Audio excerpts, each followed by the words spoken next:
샬롬! 아기학교 가족 여러분 모두 예배 자리에 모이셨나요?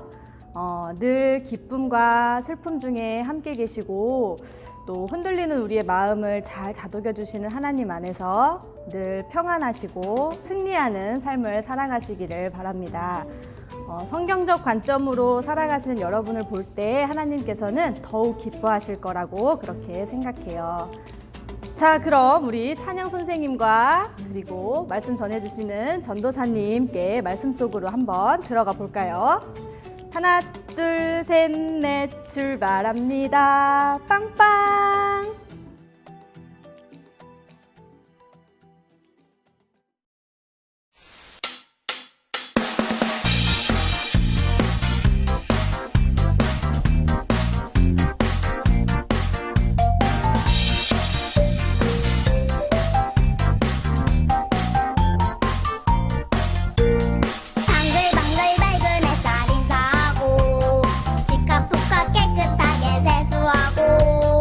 알록달록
기도하는 손 마음 다해 정성을 다하여 예수님께 기도해요.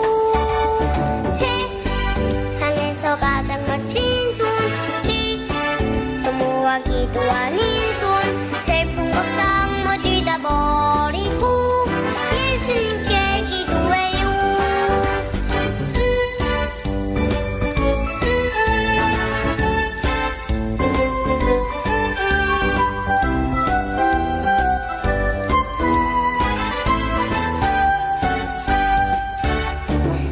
세상에서 가장 예쁜 손 부모와 기도하는 손 마음 다해 정성을 다하여 예수님께 기도해요. 세상에서 가장 멋진 손 부모와 기도하는 손 슬픈 걱정 모두 다 버리고 예수님께 기도해요.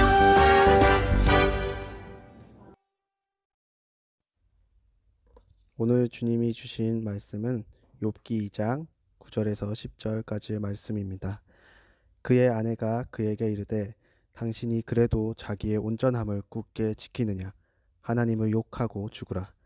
그가 이르되 그대의 말이 한 어리석은 여자의 말 같도다. 우리가 하나님께 복을 받았은즉 화도 받지 아니하겠느냐 하고 이 모든 일에 욥이 입술로 범죄하지 아니하니라. 이는 하나님의 말씀입니다. 아멘.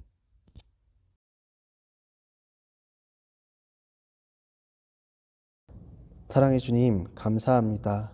궂은 날씨와 어려운 가운데에서도 우리와 함께하여 주시고 우리 가운데 은혜와 평화를 허락하여 주시니 감사합니다.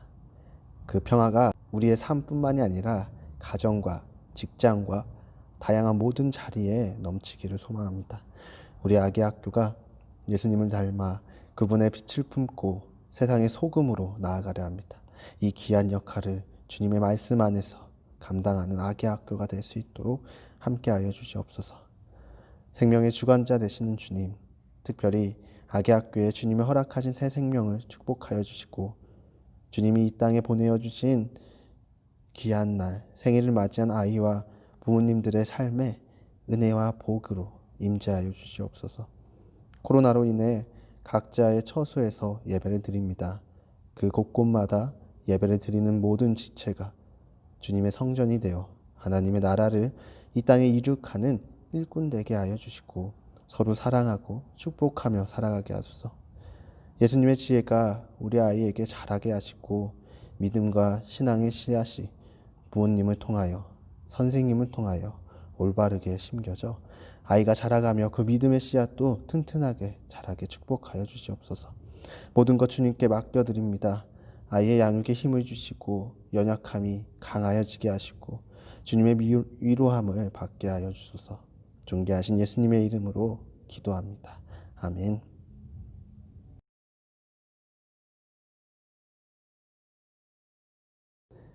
샬롬. 오늘도 아기학교 영상예배에 함께하는 모든 가정에 주님의 축복이 가득 하기를 축복합니다. 지난주에는 구제와 선행을 주님의 마음으로 행하였던 다비다에 대해서 알아보았습니다. 예수님의 사랑을 알고 그를 사랑하며 가정에서, 나의 삶에서, 교회에서, 직장에서 사는 것이 얼마나 귀한 것인지를 다시 한번 기억하였습니다. 오늘은 본문 말씀 속에서 나타나는 욥의 아내와 욥을 통해 하나님의 진정한 마음에 대해서 함께 나누어 보고자 합니다.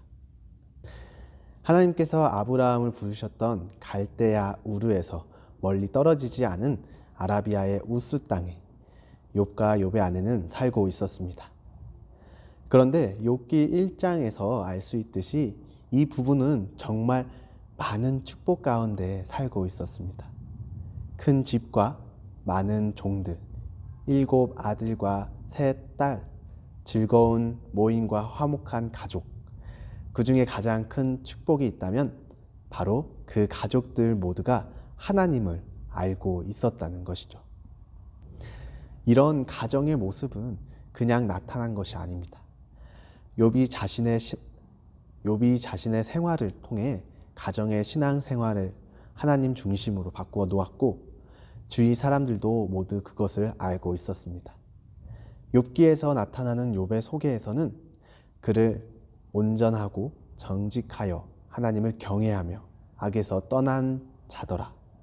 이 사람은 동방 사람 중에 가장 훌륭한 자라. 그들이 차례대로 잔치를 끝내면 욥이 그들을 불러다가 성결하게 하되 아침에 일어나서 그들의 명수대로 번제를 드렸으니 이는 욥이 말하기를 혹시 내 아들들이 죄를 범하여 마음대로 하나님을 욕되게 하였을까 함이라. 욥의 행위가 항상 이러하였더라. 욥은 이러한 사람이었습니다. 그런데 갑자기 하나님과 사탄의 사이에 욥에 대한 이야기가 나오게 됩니다. 하나님은 자발적으로 자신을 사랑하는 욥을 보시고 하나님은 기뻐하셨습니다. 하지만 사탄은 그의 경건이 부유함에서 나오는 것이기 때문에 그 부유함을 빼앗는다면 하나님으로부터 돌아설 것이라고 말했습니다. 가축이 사라지고 재산이 사라지고 모든 자녀를 잃었습니다. 욥은 일어나 겉옷을 찢고 머리털을 밀고 땅에 엎드렸습니다. 그리고 예배하며 고백합니다. 내가 모태에서 알몸으로 나왔사온 줄 또한 알몸이 그리로 돌아가올지라. 주신 이도 여호와시오 거두신 이도 여호와시오니 여호와의 이름이 찬송을 받으실지니이다. 아멘. 모든 것이 사라진 후 주변에 아내밖에 남지 않았을 때 그는 하나님에 대한 믿음을 잃지 않았습니다. 우리에게 이와 같은 시련이 온다면 가장 어려운 시련은 어떤 것일까요? 외적 손실 혹은 우리 내면 가운데 마음 가운데 상실과 손해. 아마 이 중에 아주 작은 것 하나가 틀어질 때에도 우리는 너무 큰 어려움을 당하게 될 것입니다. 그때 우리는 욥과 같이 예배할 수 있을까요? 한번 그러한 시간을 내보셔서 가정 안에서 한번 나누어 보았으면 좋겠습니다. 이러한 시련 후에 두 번째 시련이 욥에게 찾아옵니다. 정수리에서 발바닥까지 종기가 나는 것입니다. 그런 그를 보며 아내가 결국 입을 엽니다. 당신이 그래도 자기의 온전함을 곧게 지키느냐? 하나님을 욕하고 죽으라. 그녀 또한 욥과 같은 상실과 고통을 함께 겪었습니다. 그런데 계속되는 고통 속에서 남편의 모습을 보며 그녀는 이 길을 빠져나갈 방법은 하나님에 대한 믿음을 버리는 길이라고 생각하였습니다. 욥과는 반대의 반응이었던 것이죠. 성경에서는 욥의 아내가 욥의 시련에 대하여서 어떻게 대처했는지 세세하게 기록되어 있지는 않습니다. 하지만 끝내 그녀는 잘못된 방향을 가리켰다고 말해주고 있습니다. 그녀는 비록 하나님께서 고난을 허용하시지만 하나님의 목표는 인간이 고난을 받는 것이 아니라 그 고난을 통해 긍정적인 열매를 맺는 것이라는 사실을 이해하지 못했습니다. 하나님의 진정한 마음, 그 마음은 우리를 사랑하고 있다는 겁니다. 그녀의 일상적 행복은 진정한 복이신 하나님을 볼 수 있도록 잠시 가리워졌습니다. 주님을 발견하는 길은 고난의 과정을 통과하는 것이었습니다. 그녀의 생각으로는 이 고난을 이겨낼 방법이 없었습니다. 하나님을 욕하게 하는 것이 최선이었습니다. 하지만 고난 중에도 계속 하나님을 신뢰했던 욥은 믿음의 방패로 그 어려움을 지혜롭게 헤쳐나갈 수 있었습니다. 사랑하는 아기학교 부모님들 그리고 조부모님들, 욥은 감당할 수 없을 만큼 강한 시험은 없으며 하나님께서 모든 환난 중에 피할 길을 보여주신다는 것을 증명했습니다. 또한 그는 자기의 삶을 하나님의 기초 위에 세웠습니다. 반면에 그의 아내는 자기가 서야 할 든든한 땅을 발견하지 못했습니다. 지금 우리에게도 그러한 고난이 있을 줄로 압니다. 그러한 고난이 있다면, 그런 고난에 대해서 고통을 받고 있다면 이 시간 우리가 함께 기도했으면 좋겠습니다. 주님, 감당할 만한 시험이지요. 주님, 내가 믿음으로 나아가겠습니다. 고백하며 나아가길 소망합니다. 기도하겠습니다. 사랑의 주님, 욥과 그의 아내의 삶을 통해 우리의 연약함을 돌아봅니다. 아주 작은 것 하나가 틀어질 때에도 아파하는 우리의 마음을 곧게 잡아주시고 주님의 혼란스러운 마음을 주님의 말씀으로 바로서게 해주시옵소서. 주님께서 허락하신 아가들의 양육함에 있어 우리에게 지혜를 주시고 눈물이 나고 지칠 때에 우리를 위로하여 주시옵소서. 욥의 아내와 같이 잘못된 방향을 돌아보는 것이 아니라 믿음의 눈으로 바라보며 살아가게 도와주시옵소서. 감사드리며 예수님의 이름으로 기도드립니다. 아멘.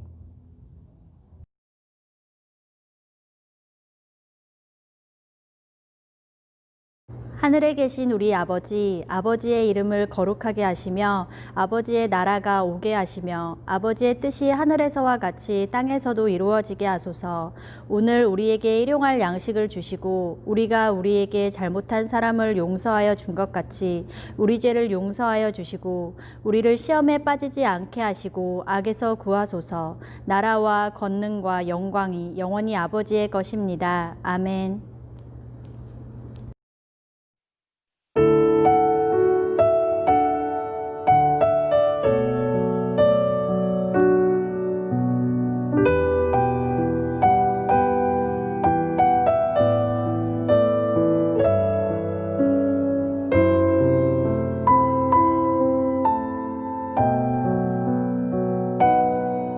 하나님을 사랑하는 사람은 친구를 사랑해요.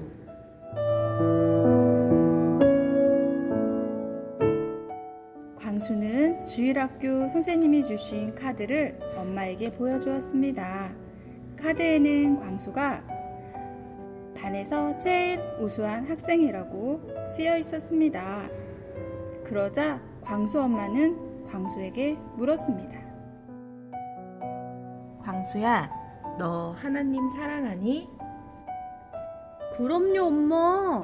제가 얼마나 하나님을 사랑하는데요. 광수가 대답했습니다. 그러자 엄마가 광수에게 말했습니다. 광수야, 하나님을 사랑하는 사람은 친구도 사랑한단다. 그러니까 모든 친구들하고 사이좋게 지내야 한다. 알았지? 네네. 하고 대답하고 광수는 옆집에 사는 다영이에게 놀러 갔습니다. 광수는 다영이에게 말했습니다. 다영아, 나 안으로 들어가서 놀아도 돼? 옆집에 새로 이사 온 희윤이가 난 싫더라고. 다영이와 광수는 다영이네 집으로 들어가서 놀았습니다. 희윤이는 두 아이가 집 안으로 들어가는 모습을 보았습니다. 희윤이는 아이들이 자기와 친구가 되기 싫어하는 것을 눈치챘습니다. 희윤이의 눈에는 눈물이 고였습니다. 새로 이사 왔다는 이유로 아이들이 좋아하지 않으니 상처를 받았지요. 예수님이 카드에 이날 일을 쓰신다면 광수의 카드에 뭐라고 쓰셨을까요? 아마도 광수는 거짓말쟁이입니다 라고 쓰셨을 거예요. 왜냐하면 하나님은 성경을 통해 이렇게 말씀하셨거든요. 누구든지 하나님을 사랑하노라 하고 그 형제를 미워하면 이는 거짓말하는 자니. 광수는 하나님께서 자신을 사랑해 주신다고 했습니다. 그리고 자신도 하나님을 사랑한다고 말했습니다. 그렇지만 새로운 희윤이에게는 친절을 베풀지 않았습니다. 광수는 다른 사람에게 상처를 입혔다는 사실을 몰랐을 것입니다. 다영이의 엄마가 창밖을 내다보고 말씀하셨습니다. 얘들아, 새로 이사 온 희윤이는 친구가 없나 보구나. 내가 만든 과자를 좀 줄 테니 다 함께 놀아볼래? 그 말을 듣자 광수는 아까 엄마가 해준 말이 생각났습니다. 그래서 광수는 다영이 엄마에게 말했습니다. 그 과자 주세요. 다영이랑 제가 그 애랑 함께 놀게요. 광수가 말했습니다. 그리고 새 아이들은 날이 저물 때까지 즐겁게 놀았습니다.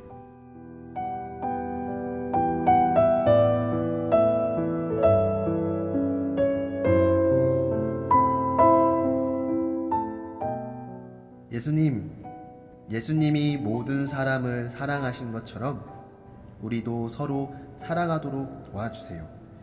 예수님의 이름으로 기도합니다. 아멘.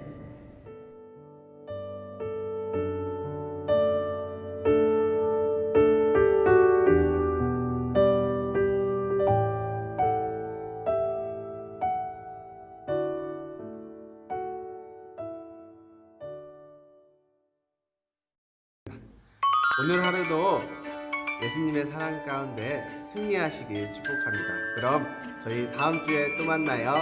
안녕.